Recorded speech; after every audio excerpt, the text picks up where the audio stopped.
SVG merge. Very simple software. I already have it open. Now, what I wanted to do is demonstrate how we're going to merge all the files from one of our largest projects. This is the Winterland Castle. Okay, you can see it here. This is probably the one that has some of the most SVG files. So let's open up the Winterland Castle folder, and we're going to go into the SVG folder. And as you can see here, we've got quite a bit of files here.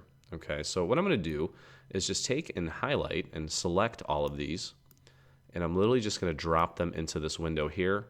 I've got a few more that I need to select here, and we'll just pop those in there. There they are. And we literally just need to make sure that we check this box that says Design Space Compatible and click Export.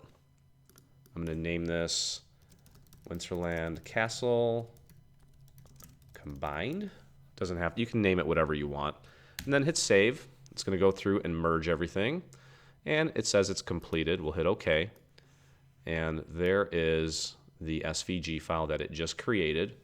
So now let's open up Design Space.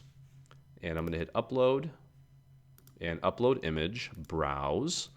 And let's find that new file that we just created. There it is, Winterland Castle Combined. There it is. It pops everything, or puts everything on top of itself, which is fine. Doesn't really matter. We'll hit Upload. There it is. And select it, add it to your canvas. And you can see here that everything is there. We can right-click to ungroup. Okay, everything's going to come in automatically at the correct size.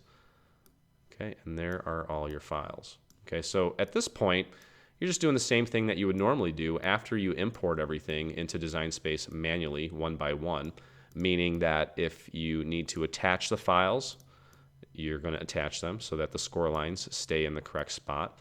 If you're using solid score lines, obviously you need to go through that process and change the operation to score instead of cut for the score marks. But aside from that, all your files are there and ready to go.